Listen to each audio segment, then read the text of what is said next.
monarchist. It's an odd thing to call oneself these days, isn't it? After all, we fought 3 world wars for the sake of democracy. Today we're all about freedom, the free market, the supremacy of the individual. And yet here I am advocating for monarchy. It's a weird sort of stance to take, isn't it? To a certain extent, the reason I call myself a monarchist, like the term neo-reactionary, it's simply a way of cutting the Gordian knot of left-right politics. A lot of the argumentation going on today, it's this manufactured left-right argument, the left-right divide. People get all wrapped up in the puppet show of the left versus the right, liberals versus conservatives, and they never notice what's actually going on behind the scenes. You want a perfect example? We have had 40 years of conservative government here in Alberta, and yet they're passing all sorts of left-wing legislation. Partly it's just a way of cutting the Gordian knot, of stepping outside of politics and not giving your allegiance to one party or the other. But unlike the term neo-reactionary, which is a pure stepping outside of the mainstream, there's also some positive affirmations with monarchy, with monarchist, that we should have a divinely chosen monarch to run the country. Now, it's important not to let this become just another hat. See, there's far too many political hats that people are wearing these days. Somebody reads a little bit of Atlas Shrugged, and they become an objectivist. They read some Mises, and they become an anarcho-capitalist. You know, so on and so forth. There's people looking for an identity, and they find a label, and they make that their identity. As opposed to just thinking about the system and asking valid questions and trying to come up with good conclusions, good theories based upon history, based upon political philosophy. So, keeping that in mind, I try not to let monarchy become a hat that I wear. It's mainly a way of stepping outside the system, along with a few different positive prescriptions about what should be done, about how we should govern ourselves. And they're very hard to explain, simply because our vocabulary is so broken nowadays. The way we talk about things, the values that are instilled upon us, are very modern values, and they are values that have happened before in the past, and in the past they did not lead to the survival of the civilization. But to actually talk about this, well, I think the best method would be to approach it with that false divide, with the left versus right mentality. Because although left versus right, it's not good politics, it does describe a very real condition in the human psyche.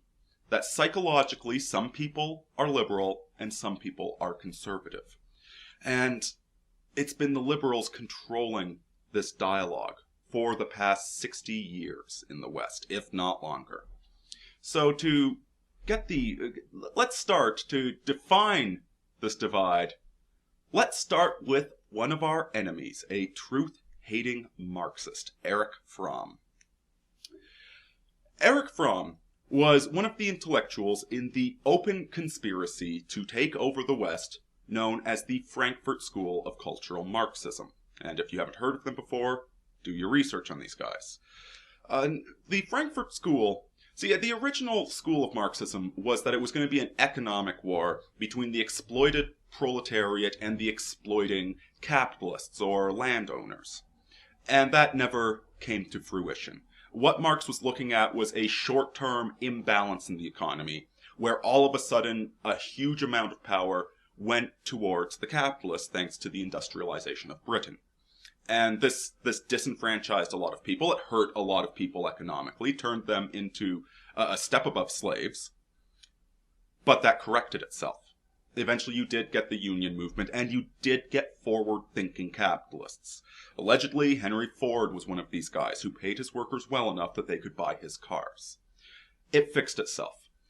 The hardcore Marxists, however, they weren't satisfied with simply greater equity in society. They needed to push the message forward. And so the Frankfurt School full of intellectuals that got chased out of Germany by Hitler because he absolutely despised Marxists. They came up with the idea that what we need to do is to destroy all the institutions in society, all the institutions that make people unequal. For instance, religion, marriage, the economy, the social order to things. We need to destroy all of this. And we're going to hurt a lot of people in the process. But once we have everybody down to an individual atom that is interchangeable with every other cog in society, at that point we can build the new Marxist man. So the way they did it was by trying to undermine institutions by getting into them. The slow march through institutions is what they did. And one of the first steps was pathologizing conservatism. So this is a quote from Erich Fromm's book, Man for Himself. And a hat tip to Radish for finding this quote, by the way. It does a perfect job summing up the difference between liberals and conservatives, between rabbits and wolves, in language that's very hostile to conservatives, but I think that most of you out there will identify with quite strongly. So, quote begins. In authoritarian ethics, an authority states what is good for man and lays down the laws and norms of conduct. In humanistic ethics, man himself is both the norm giver and the subject of their norms, their formal source or regulative agency, and their subject matter. Those right there are the two different perspectives, and both of them at present reject the concept of monarchy. But let's start with the second one. The humanistic ethic, man himself is born the norm giver and the subject of the norms. This is modern liberalism. What happens when you appeal to the individual as the giver of all ethical norms? Let's think about ourselves as individuals. Let's think about ourselves as young men and women.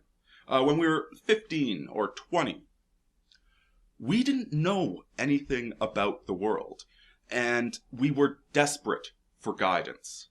And yet the guidance given to us was this: do what you want, do what makes you happy. Any type of lifestyle is okay, just as long as you're not hurting anybody else.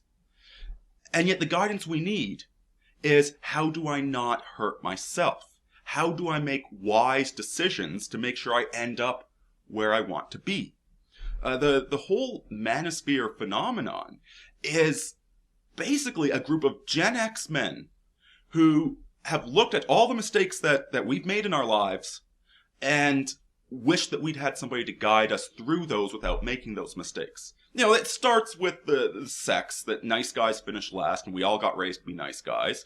But it starts rapidly growing into the fact that a lot of us got useless university degrees. A lot of us associated with people or kind of believed in things that wound up being detrimental to us. And there was nobody in our lives to give us a smack on the head and say, don't do that. We were looking for that mentorship, for that authority, and nobody ever gave it to us. Furthermore, when you focus just on the individual, when you raise up the individual as the arbiter of all that is good or true, you have no way of distinguishing one ethos from another. If everybody's equal, then the rapist is on par with the saint. The child molester is equal to the married man. If all ethics are purely arbitrary, then there are no ethics. There is just feelings. There's just the relative truth, and you get absolute social chaos. Now, in the case of Fromm, he advocated this stuff quite intentionally. All of these Frankfurt School cultural Marxists knew precisely what they were doing. If you tell an entire generation to go out there and do whatever feels good, you're going to wind up with young people going out and getting drug addictions. you're going to wind up with girls going out and dating bad boy after bad boy until they're a single mom and then regretting the decisions in their lives. You're going to wind up with a generation of broken people who need the state to survive. In Fromm's case, it was completely intentional. These Frankfurt School Marxists are incredibly Machiavellian and quite evil. But as for the rabbit person reads this humanistic ethos, the humanistic ethics, and they see an opportunity. The thing about rabbit people is that they are scared of outright competition. They are scared of outright authority. This modern practice of giving everybody a trophy in a sports game, this is liberalism 101. This is because liberals are afraid to compete openly. They want everybody to get a trophy. And they're going to find a way to manipulate things to make it so that the best player on the sports team is somehow morally questionable. You're only the best player because you were born that way. Check your privilege. The rabbits seek out a hierarchy as well, but they seek out a covert hierarchy. Something as explicit as monarchy frightens them, the same way the military frightens them, because they know that they can't compete in an honest game, so they try and manipulate the rules. They try and work behind the scenes. They, on the outside, say that everybody's equal, while behind the scenes manipulating things so that they're on top. It's a competitive reproductive strategy. It's a rather vile one, since we are a K-selected species overall. But that's why they are so intimidated by monarchy. It's the desire for freedom, but it's a sort of freedom that you use to subvert the rules. They don't like explicit rules. They like to manipulate them. The second big challenge to monarchy is the conservative side of things. So let's revisit what Fromm says about conservatives, which he calls authoritarians, because he is, of course, trying to associate conservatism with Nazism to discredit it. And what he says, the authoritarian ethics, an authoritarian states what is good for man and lays down the laws and norms of conduct. Now, even us wolves like explicit hierarchy. We like knowing what the rules are. We play by the rules, and there's no victory if you don't play by the rules. That's the whole point of the game, is we want to hone our skills and get better. We want to know who the boss is and who we take orders from. We don't want to always be minding our P's and Q's because some overweight 40-year-old single mother is going to make a sexual harassment complaint about us when we weren't even speaking to her. That bothers us. We like the explicit rules. But notice the way that Fromm states it. The authoritarian, one man dictates what all the rules are. One man gets to tell you what the good life is. And so here you get the other half of the coin, that the conservative mind does not like the idea of people being born into wealth. When the conservative wolf person mind, when that psychology sees monarchy, they see that unjustified privilege, that being pushed around by somebody who didn't earn their position. What we like, what we admire, is somebody that earns their position, somebody that justifies being leader of the tribe, and then we are perfectly happy to follow them. The liberal will make snarky comments behind their back and try and undermine their authority. The conservative mind respects somebody that earns their wealth. This is why we love the free market. It's a fair and open competition, in theory. And monarchy seems like it isn't that thing, right? But again, that's a fake divide. This is the manipulation that people like Fromm have introduced into our language. That we think that monarchy is unjustified totalitarianism, when what monarchy actually is, it's the acknowledgement of explicit power structures, of explicit rules. In a monarchy, there are rules to play by. The monarch has limits put upon them, and you as an individual have opportunity to rise throughout this system. It's not the Indian caste system where you're born into it, you have to be this for the rest of your life. It's simply a system of explicit rules. And so with this manipulative language, which makes conservatives constantly apologize for being leaders, for being authorities, because you don't want to be authoritarian, it's this manipulated language that drives the conservative-minded individual to reject the system of monarchy. Basically, we've mistaken monarchy for communist tyranny.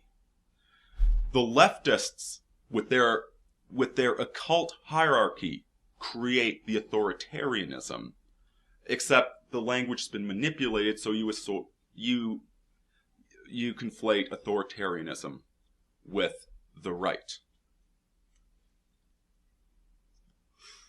Now, one final justification for monarchy is the fact that any system that you have is eventually going to have people in power. So let's take a really brief and somewhat unfair analysis of anarcho-capitalism. In an anarcho-capitalist society, eventually you are going to get a 1% of elite, wealthy individuals. What is the guiding ethos of this society, however? In anarcho-capitalism, the guiding ethos is all about the individual and free will. That so long as an individual in an anarcho-capitalist state is choosing something, you have no right to criticize it. And so, the 1% elites at that point start selling fake catharsis, fake independence, fake freedom. Which is where we are right now. You buy the video game, and you're the hero. You buy the Nikes, and you're an NBA player. And they become absolute slaves to the system, being progressively brainwashed and manipulated to be cogs in the machine.